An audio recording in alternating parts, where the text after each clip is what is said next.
she don't think I'm funny, and she's been chuckling it up. Oh, wow. Just want to say it. So we talked about the past Corwin.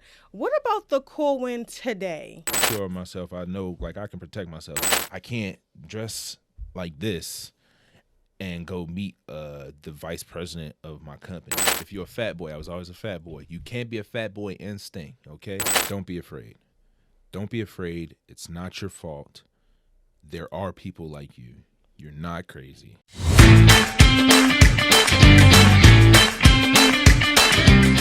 Welcome back to Granny's Couch, episode 2. Episode 2 is about men and mental health. We have our special guest. What's your name? I'm Corwin. Okay, Corwin. You want me to tell me about myself? Yes, tell us about yourself a little bit. I like long walks on the beach, candlelit dinners, and moonlights, in the park. So the reason why I chose to talk about the topic Black men and mental health, because it's such a big thing to me when it comes down to Black men. Also, like them beating the stereotypes of always being tough, always being emotional, never can like open up. So I feel like this episode will help other Black men to open up, or just like feel that they need to like talk to someone to get through a day, get through a problem, or just get through anything that they're evolving in. So Corbin, when you hear about mental health, what does it come to your mind? It comes to my mind is mental fatigue. When I think mental health, I think mental fatigue, mental stress. Yeah, that's it. That's about it right now. Just mental health, mental fatigue, mental stress. That's what I think. Okay, and what about yourself? Are you going through anything? Like, have you been through anything that's like dealing with mental health? Yes. I've been diagnosed with depression and anxiety. The pretty generic kind. I do see a therapist every 2 weeks, and it's shout out Dr. Stokes. I have a Black therapist, by the way, y'all. And Is it a man? yes. All right, Yes. see, there you go. Get you a Black man therapist. He's a dope ass therapist. Your headphones just fell. And for about 3 years, he's helped me get out of a very dark place. But now I'm here and I'm shining bright not because this light's on me. All right, and what does Corwin feel safe at? Like, when does Corwin feel safe? I feel safe when I'm by myself. But I also feel safe around family and friends, people that know me the best, that know what I go through, because they allow me to be my natural self. I don't have to impress them. I don't have to be anything different. I can just be Corwin, goofy, a lot of bad jokes, sometimes a good one in there every now and then. If you catch it. Yeah, if you catch it, it's great. I'm telling you, but sometimes people don't catch it. I'm a quiet guy, man. This is something that's out of my comfort zone. But the person who asked me to do this, I'm comfortable with, so I know that they got me. So I ain't tripping too hard.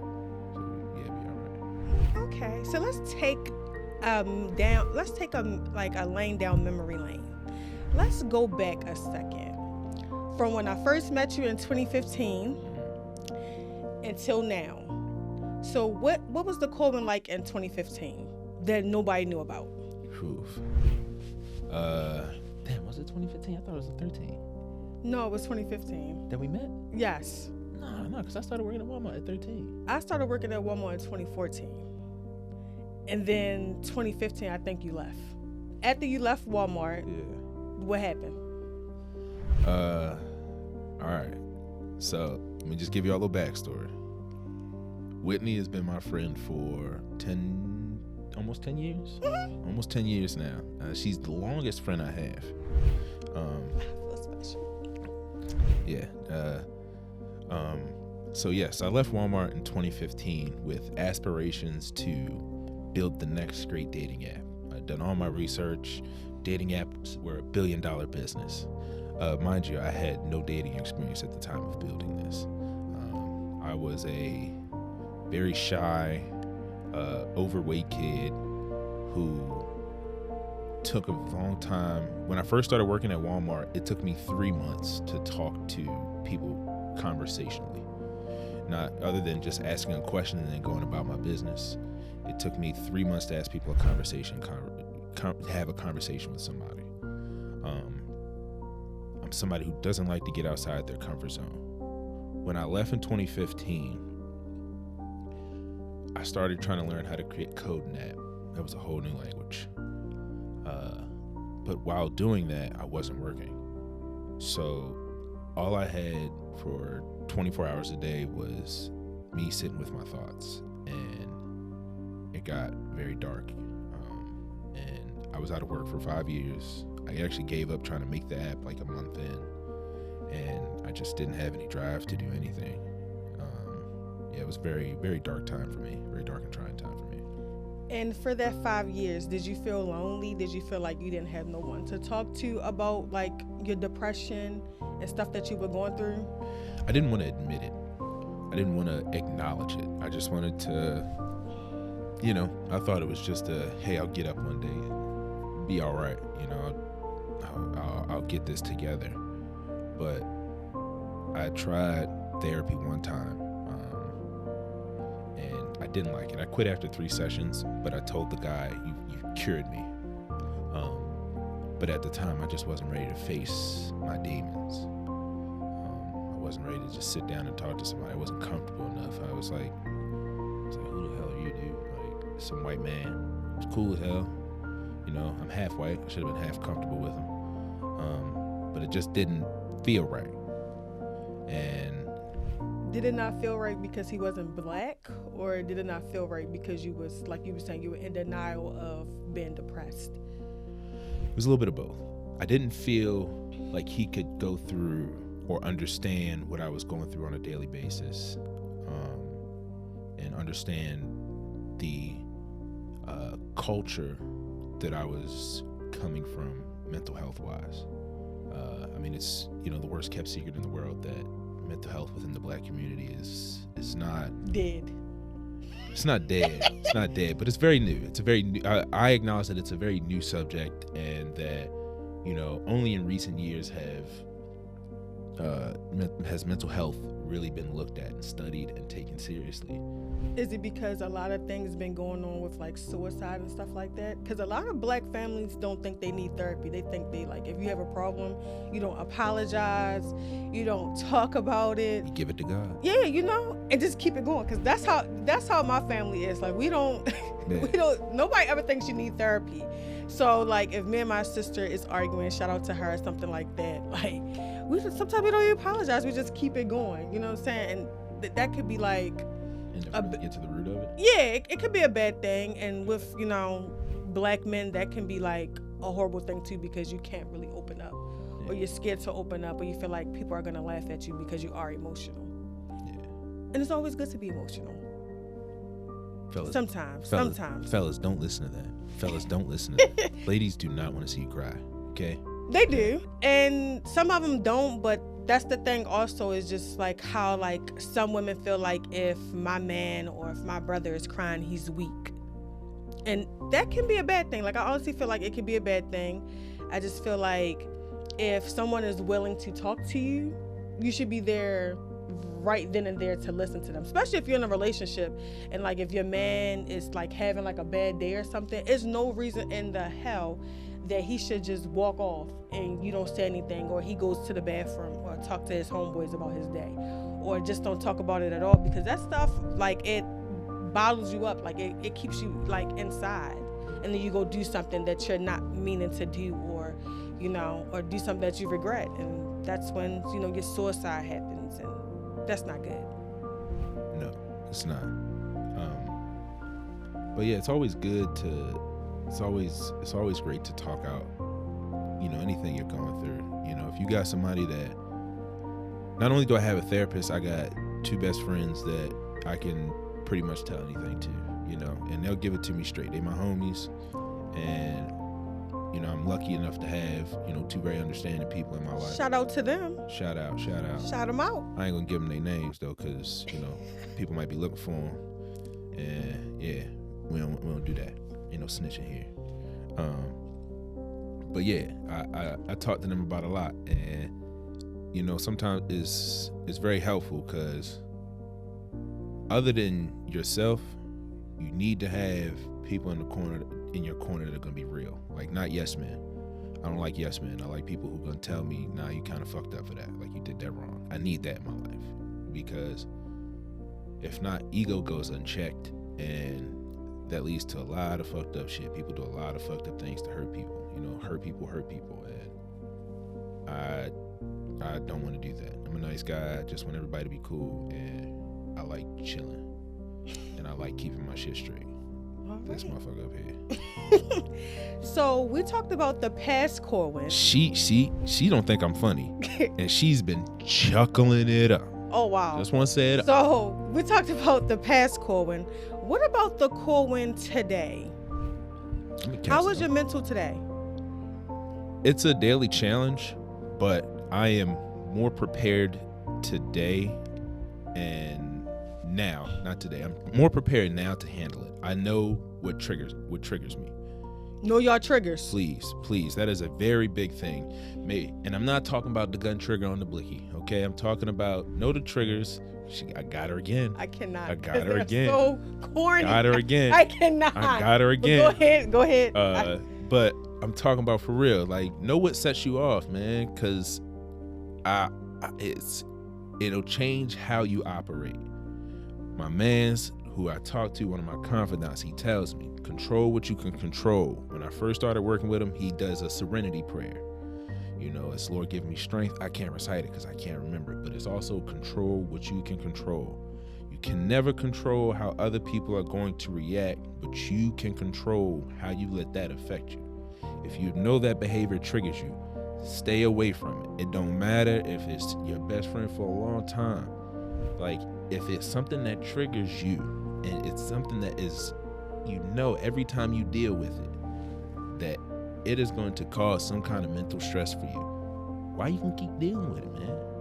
Don't keep dealing with it. Just be like, hey, look, man, I have a conversation with the person. I don't really like what you're doing, and it makes me feel like this. And you know, maybe they change, but if they don't, you can't say you didn't try. You told them, hey, this shit this doesn't sit right with me. I gotta get away from it. Okay, so with your depression, do you feel like you control it more now that you know what it is? Yes. Yes. Also, thanks to my medication. Call it my happy pill. But I don't. At first, I needed it a lot. Now it's like some days I won't take it for a couple days and I'll be chilling. But I don't recommend you do that. I have other things that help me control my mental health. Last year, I got really into fitness. I know that's right. Let them know. Because when I call you, what time you be at the gym? 5:30 in the morning. I know that's right. Hit it one more time. 5:30 a.m. 5:30 a.m. But I know before there are work. people, yeah. Dedication. You need to.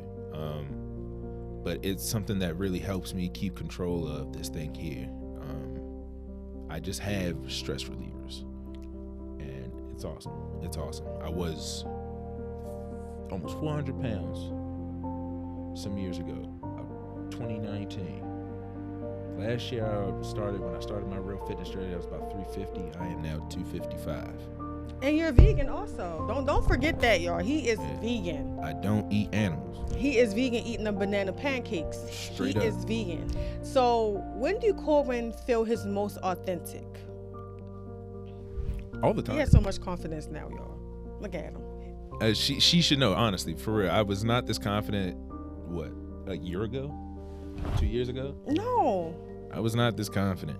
I am a very confident person now because I've learned to stop impressing people and just allow my natural personality to be out. And somebody love it. Yeah, I got a couple people on the line that kind of, fuck with the kid. Shout out to them. Shout out to all three of y'all. Shout out to all three of them. Yeah. Well, don't shout out to the one because she got a man and I don't want her to know.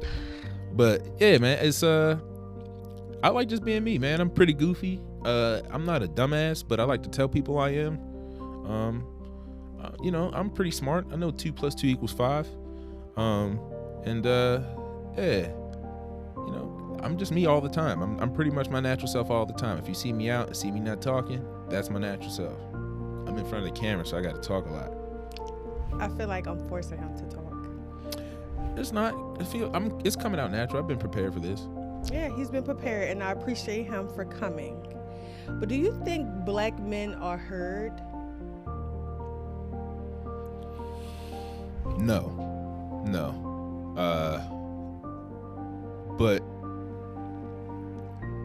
it's a no. We are not heard because we are expected to be leaders and providers and protectors. And that's so much on your shoulders. It's a lot. And you know, look, I ain't gonna front y'all, man. I'm light skinned. Like my brother is darker than me. We got the same parents, but his struggles that he goes through are sometimes different than mine. You know, to go out every day and know that the police looking at you. You know, I've had that a couple times, but You got away with it, huh? I'm able to get away with it because I can throw on the "Hello, how are you doing, officer? I had no idea I was going that fast." I'll tell y'all, I had a situation. I'm talking about. Look, you pull me over, I throw all my windows down, throw the keys on the dash. I make the officer uncomfortable to pull me over. So you said that because you light skinned? So you feel like your mental health is different because you're light skinned versus somebody being dark skinned? No, I'm not saying that. I'm just saying the experiences that I as a black man in America, I am a black man in America all the time. Mm-hmm. I don't let the fact that my mom is white, you know. Shout out to my girl. Yeah, shout out. Whitney knows my mom. When you have to be a leader, a protector, provider, but also watch your back and make sure that people don't see you as a threat. Make sure that you are working 10 times as harder as your counterparts that are not of our hue. Right? That shit weighs on you, man. That shit weighs on you. Because just to get a attaboy, a good job, you know, you have to do an excellent job just to get somebody to say, "Hey, you're doing a good job."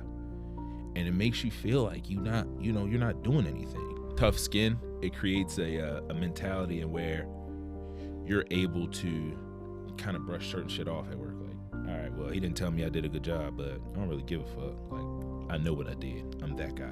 I know it. But eventually your mental will crack, right? It does. It can. It can if you don't have the right outlets.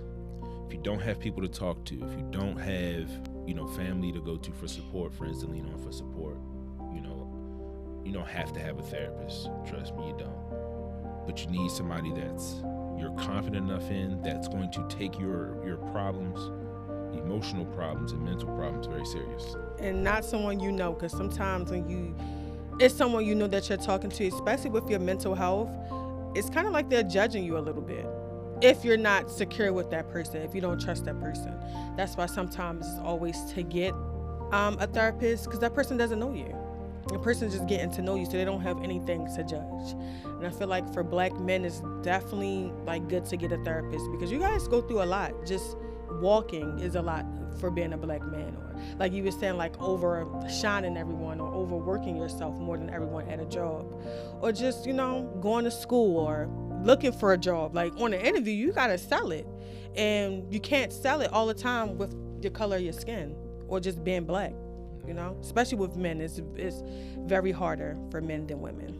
In a world where we need to be ourselves and need to be our most authentic self, when you're a black man, you have to be, you gotta be a hood nigga and a CEO at the same time, right? Like you can be a hood nigga you don't have to be, but some people feel like you have to be a hood nigga. I am not.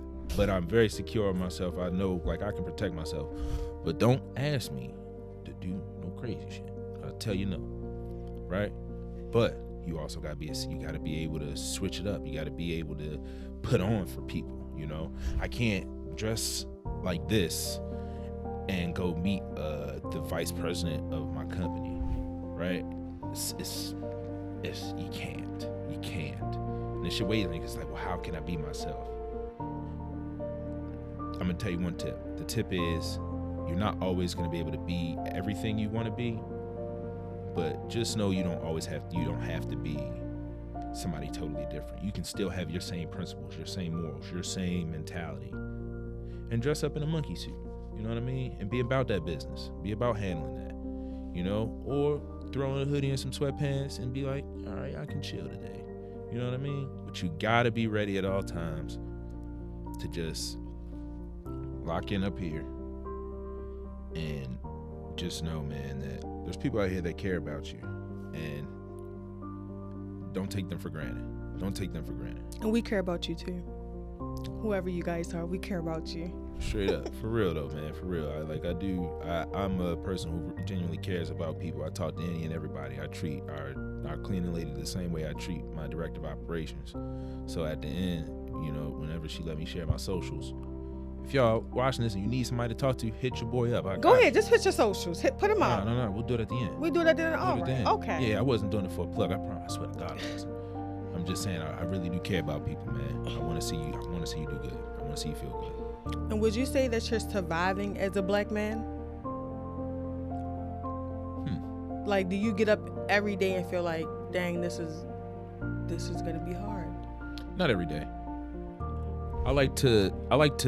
I'm a big person that mindset is key, right? Mindset really shapes how your day is gonna go. If you wake up thinking, damn, I gotta go to work again. Damn, Cindy and payroll better not say shit to me. I swear to God, I'm gonna get her ass again. I'm gonna get her. I don't have a Cindy and payroll. I just dropped, you know. But you gotta wake up and be ready to conquer your task. I wake up every day ready to handle my business, not anybody else's. Not worrying about what the company is or not doing. Not worrying about what somebody is not doing. What politics is not doing for those that they have promised. Not worry about if the grocery store, you know, got a sale in the paper, and I go there and, you know, the eggs is $25 a carton, right? And does that come with suppressing your feelings or emotions? Not at all. Not at all. Not at all. Because when you get up knowing that you got to handle your business, it doesn't mean you got to suppress your feelings. You're still a person. You're not a robot. You can have your feelings. You can be like, damn, that person ain't doing their work, and it's pissing me off. You can have that. Okay. But you can't let it make you start doing your work like shit. You can't.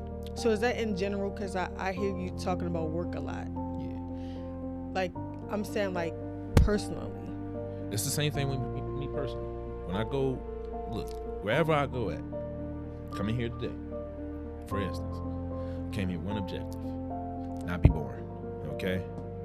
Hopefully I'm accomplishing that, but if not, I don't really care because I feel like I'm doing a great job. For real though, personally, it's control what you can control. That is my mantra. My hoodie says it. Don't count the days, make the days count. It's a picture of I know that's right. I Okay. know, Lil Muhammad, okay. So what does fighting the stigma and breaking down barriers mean to you? It means taking on the challenge of being open about my mental health, and not letting anybody make me feel like I am a whack job because I take medicine or because I see a therapist, right? Allow them to have their views, but know that it's just an opinion. An opinion are like assholes. Everybody's got one, okay? But it doesn't mean it's right, and sometimes that shit really stinks. But they got one. Control, it means I'm attacking my mental health every day. I'm making sure I don't feel, if I felt bad the day before, it can't happen the same day. It can't happen the next day. It can't happen. I tell myself, it can't happen. Tomorrow will be a better day. I'm also big, that's not answering the question. Attack your mental health. Do not let anybody make you feel like you're crazy. You're not. You're human.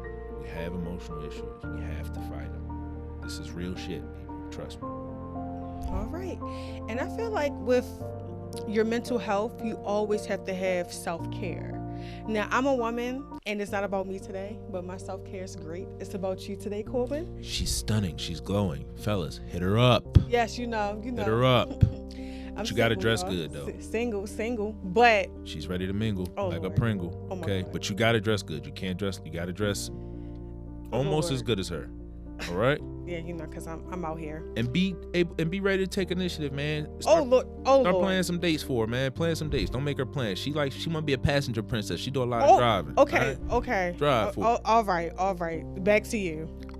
What is Colwyn's self-care routine? Because I know you didn't have one at first. Damn sure didn't. So now you out here, you got a nice little fade, you know what I'm saying? Beard goals, you know, you ain't got no patches. But what does self-care look like that you can to see? You? Yeah, no patches, y'all. That you can see. No, ladies, y'all like them beards. No patches. But what is your self-care routine? All right. Oh, and wait a minute. Deja did say you smell good. All right. Deja said that when we worked at a warehouse for like 3 days. I swear to God, like, I'm not even gonna lie. Like, we went from, I hope she see this. We went from working at this warehouse, from the men that was there that did not smell good. It just was horrible. And then Coleman came in and smelled like Dove. And it just lit the whole place. I'm like, God dang. Another life tip. If you're a fat boy, I was always a fat boy. You can't be a fat boy and stink, okay? You gotta eat. And that's a mental health tip. That's a, hey man. Hygiene. Hygiene with mental health. I didn't take my hygiene very seriously when I was going through my dark days, and I wish I did. But now I've changed it together. But my self-care routine is very simple. I'm a very simple man. I make sure I work out at least one of the days on the weekend. I do 3 different things. I'll either go to the gym, go play basketball. I play with a group every Sunday. I'm not gonna tell y'all where because I don't need niggas popping up on me. And I play softball on Saturdays, and it will be Tuesday night starting this April. But it allows me to really think the thoughts, right? And I know what y'all saying, man, this nigga's a pothead. I swear to you not, right? It allows me, when I am high, I do not have to think about anything in my surrounding area, right? Because I'm always in a place where I'm comfortable. I'm in a place where I know everything that's happening. It's usually at home.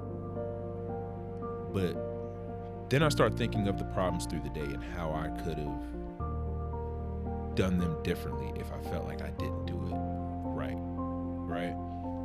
And a lot of it comes with, holy shit, yeah, I just gotta get up and do this. Like, this is cool. That's what weed make you do? It make you get up? No. Weed puts me on my ass. But it allows me to think my thoughts, and I go into the next day very fresh.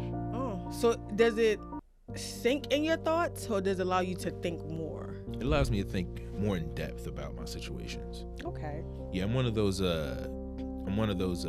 philosophy types when I get high. So if I have the pleasure with smoking with any of you in the audience, just know sometimes I start talking about, you know, in-depth shit. Just let a boy rock out. Trust me, I'm a land. It might not take off. Might be like, damn, we was just talking about how good Iverson was, and now you're talking about, but the stars, they tell you what you need to know. Type. I've never said that. I'm just giving you an example, okay? And that helps with your mental. I love it. I like, whenever I decide to get in a relationship, I'm gonna tell the girl, look, you ain't gotta talk to me. If you don't want to talk to me 1 day to 2 days out the week, you don't have to. Trust me, I ain't gonna be mad. Trust me, I'ma actually love it. I don't like being on the phone. And if I'm out, I gotta have at least 2 drinks in me to get me warm, and then I become Stefan Urkel, okay? For anybody that's too young to understand that, that's Family Matters, Urkel. Did I do that?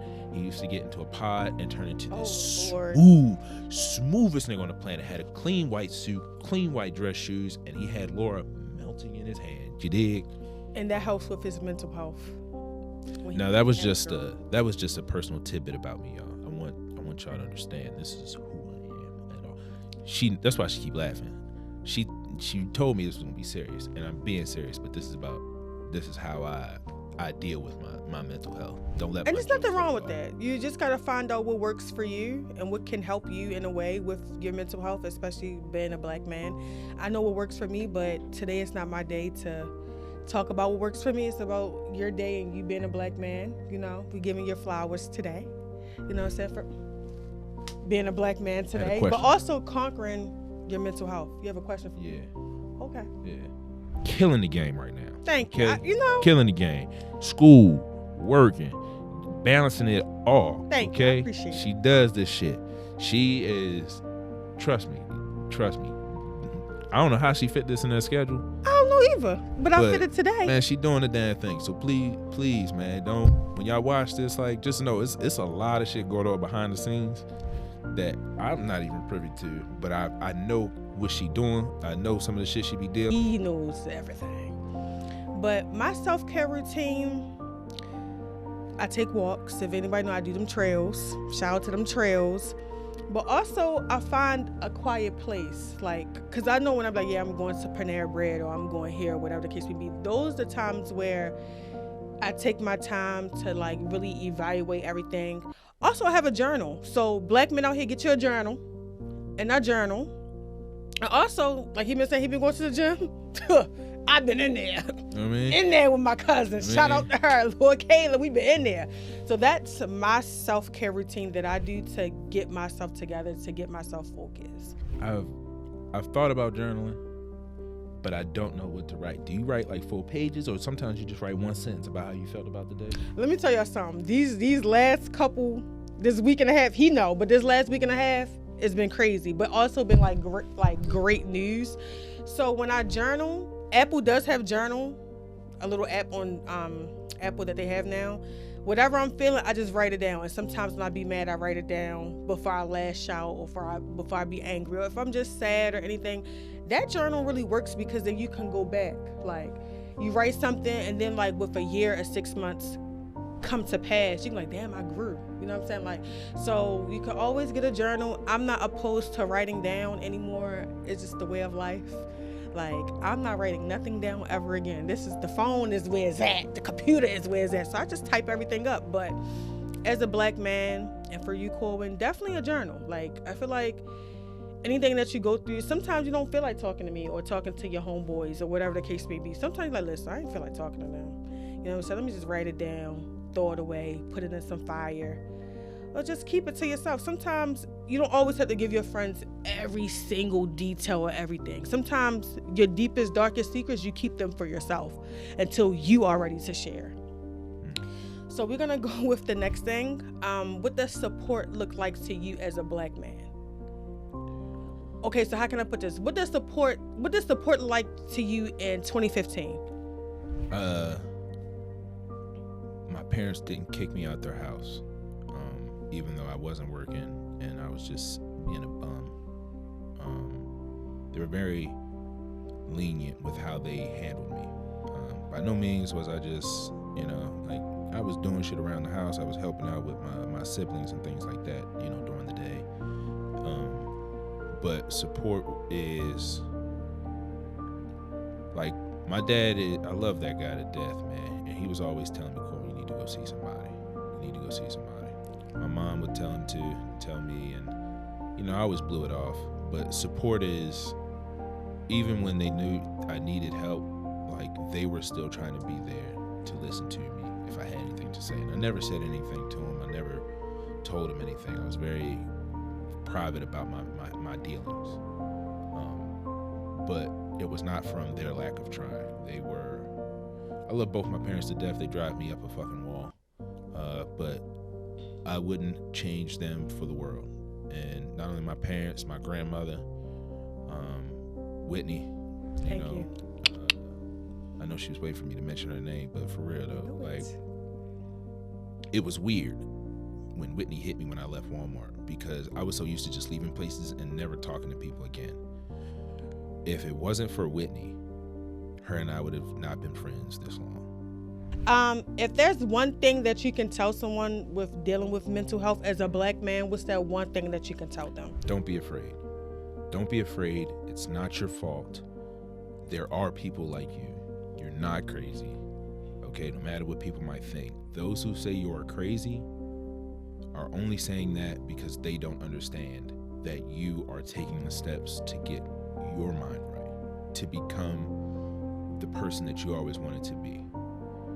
If anything, face your demons, man. Don't run to anything to take away from those. If you're running to a substance to run away, to stop you from thinking about those, it's only temporary. It's only temporary, and that boils over. Take your mental health very serious because the way your mind thinks is the way your body reacts. Our bodies cannot tell or differentiate between when we negative self-talk ourselves. They can't say we're just joking. I'm a person who does self-deprecating humor. I say bad shit about myself all the time, but it's joking. But I've started to try to turn away from that, because I've realized that verbiage, it creates a different effect within my body. It creates a different effect within my mind. If I tell myself, yeah, man, whatever, I can't do this shit. And I'm just joking. I tell people all the time. My one big joke I tell people all the time, I'm a dumbass. I can't even tell you that 1 + 1 = 3. You know what I mean? But I understand it's a joke, but some people don't. So don't treat yourself, man. Treat yourself so good. I get rambly. Treat yourself like you want to be treated. Don't expect others to treat you like you want to be treated. Treat yourself like you want to be treated. Take care of your mind, take care of your body, and just know, man, there are people out here that care about you. You're not crazy. You're not. I swear to God, you're not. Like, those who run away from them are crazy. Those who run towards their fears are strong. Know that. You're strong. Run to that. So, this is Granny's Couch. I am Whitney. I'm Corwin.